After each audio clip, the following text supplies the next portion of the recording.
everybody! Long time no Q&A. I am in such a good mood today, honestly, because I have spent the last week being so horribly sick. It was so miserable, and today is actually my birthday. I am turning 26 today. Woohoo! Getting kicked off my health insurance today. And I'm just glad to be alive and healthy today. And yeah, I'm gonna vlog a little bit about it so you guys can, get a sneak peek of that soon. So it's been a while since I did a Q&A. I know I took a hiatus from YouTube. I opened up questions on Instagram like I always do, and I'm just going to run through those today. Will you get back to making more chatty get ready with me videos? I think it's really sweet that people want to listen to me talk and to just do nothing. I actually, during my hiatus, during the times that I wasn't sick, I pre-filmed so much content for you guys. I have a lot of try to get ready with me videos. I feel like this year, taking that time off social media, it made me really realize like I really want to do more. Like I want to create more, I want to share more, and I want my content to evolve just as I'm evolving as a person. And so I don't exactly know where my content is going to take me this year, but I just know that I want to create a lot more and I want to share more and I want to talk more about life and experiences. I have this question, current favorites, and they said that this could be about makeup, skincare, apparel, anything. So a new favorite thing is this heat tool from Amika. I used this tool for my hair this morning and I fucking love it. And to follow up with my waves routine, I have to use my favorite hair oil. And I just wanted to show you guys how ridiculous I am. I have 3 full-size bottles floating around. Like I can never be caught without my Giso hair oil. And yeah, if you guys haven't tried it yet, I know that it's very expensive, but I mean, considering this has lasted me for like many months, I would like to say that it's worth it. When did you move out on your own? So I moved out pre-COVID, and because of COVID, I wanted to be back home with my family, and so I moved back. I'm looking for a new apartment and I'm so excited. This is going to be like a new chapter in my life again. So yeah, I mean, look out for apartment hunting videos coming soon. I don't know. Like, I'm just really excited to do things for myself that I've wanted to do for a very long time. And the biggest thing is being able to foster dogs. I've always wanted to foster dogs. I always rescue strays. Actually, my most recent stray that I rescued, I named her Cashew. She was actually a boy named Max.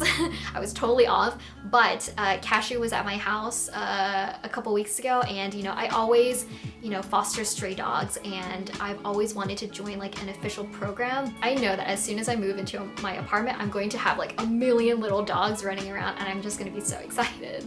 When are you cosplaying Mona? Okay, I think that I can give you guys a sneak peek now.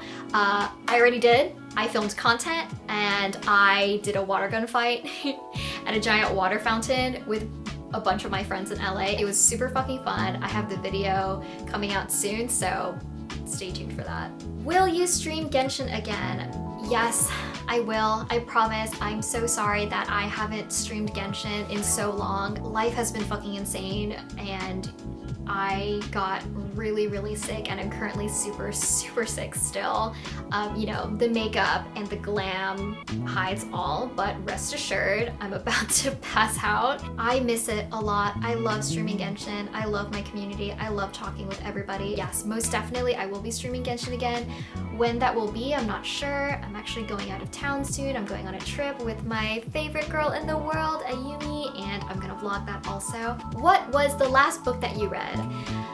The Grandmaster of Demonic Cultivation, 魔道自食, by MXTX. Did I talk about this book? I probably did. I cannot shut up about it, honestly. As soon as I have a hobby, I don't know what it means to be a chill hobbyist. Pick up this book and read it. It's so fucking good.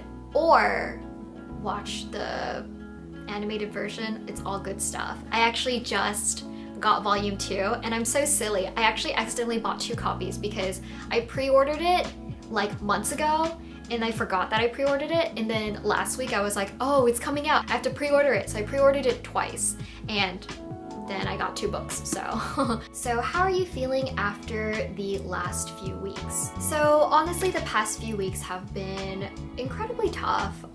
You know, my world was basically turned upside down. You know, whenever I go through a phase of intense change, like my body and my immune system reacts, and so I've honestly just been so ill the last few weeks, and so I've been taking time to recover mentally and physically. And you know, to this point, like I'm still taking that time and doing a lot of intensive like change and growth. Whatever trauma you go through, whether emotionally or physically, you know, it forces you to go through a stage of immense self-growth. You don't change and you don't go through self-growth in moments of comfort.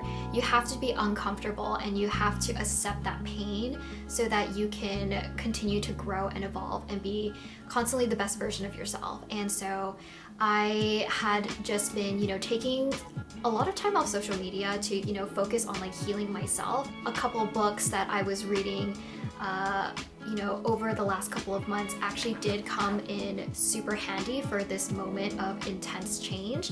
And so I would really love to recommend 2 books to you guys. Let's talk about The Body Keeps a Score by Dr. Vanderkolk. This is a very intense book. It's very science heavy and very text heavy. So it's not like a fun, chill book.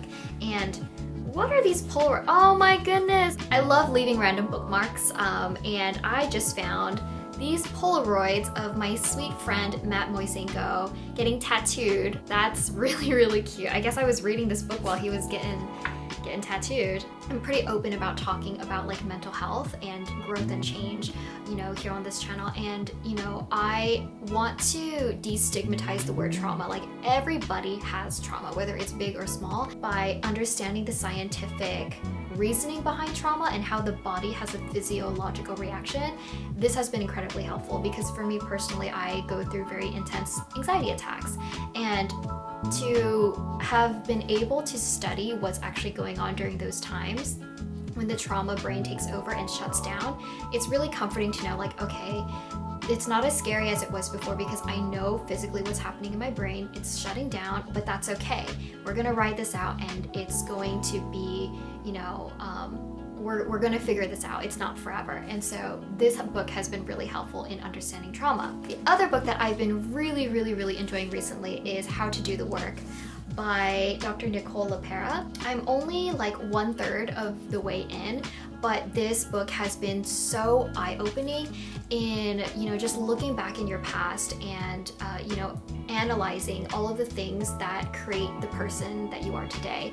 And, you know, you come to acceptance with things from childhood trauma or, you know, any trauma that's happened in your past, and you have to accept it and you have to accept that, okay, this is what happened to me, but I can choose to do the work to identify how it continues to negatively impact me in my day-to-day life, and I need to recognize the patterns and I need to break them. So that is what the work consists of. It's putting in the work to change yourself for the better. Yes, the last couple of weeks have been really, really horrible, honestly, and I've been so sick, but you know, it's better time than any to just like look inwards and to take everything as a huge life lesson and to honestly study, grow, learn. Are you still in a poly relationship? Currently no. I think that while I appreciated, you know, the times that we had together, you know, for our own reasons, we've all chosen to go separate ways. Will you do another video on polyamory? It was just, you know, a part of exploring, you know, identity and sexuality. I tried it out and, you know, I'm going to continue to figure out like my own identity. I might one day revisit it, I'm not sure, but it's just not my focus right now. How do you cope with the hate regarding your sexuality? You know, in the past I've posted a video regarding, you know, online hate, bullying, trauma, and I'm very proud that I made that video. It was a very difficult video to make because, again, you know, I'm in this journey of, you know, healing and also like accepting, you know, things are what they are and everything is a life lesson, and how do we take all of the pain and accept it and move forward. There is so much hatred and so much stigma for, you know, women of color, like young Asian American women and also queer women, and you know, It's honestly really difficult. I'm currently navigating a very, very intense situation with my family right now because of my sexuality, because like I've been so open about my sexuality on social media. You know, I'm currently navigating it right now. And so, you know, hopefully one day I hope to be able to share with you guys what I am going through right now and how I hope to see the end of it one day, and hopefully I have some lessons to share. Do you think that you post age-appropriate content? Yeah, you know, like I've been on YouTube for 7 years, maybe over 7 years. We might be coming up on our 8th anniversary soon. It's been a long time, and for me personally, like I've grown up on YouTube and I've grown up in front of an audience, and I was a teenager when I started, and so the content that I posted way back then was like silly, goofy stuff, and I was a kid, and I've had most of the same audience follow me over the last 7 years. So a lot of you guys have grown up with me, and obviously I feel like I know my audience best because we grew up together. I know that based off my analytics that my audience is 90% over the age of 18. Aesthetically speaking, yeah, maybe it's cute, maybe it's pink, and maybe I like to talk about hair and makeup and games, but I'm also like a very multifaceted person, as everybody is. And you know, that's why I want to talk about exploring identity. And you know, I always just try to share what's true to me at the time of talking about them. Like, yes, I am constantly a growing person and I'm always changing and evolving. And you know, maybe the things that I say or the opinions I have may change in the future. Maybe it'll change the next day after I post it and I'll be like, yeah, I know I said that, but I changed my mind. That's totally okay. People are allowed to change their opinions, and you know, I'm honestly just trying to grow and learn from everything. So yeah, you know, happy birthday to me, another year around the sun. I am going to go to the grocery store with my friend.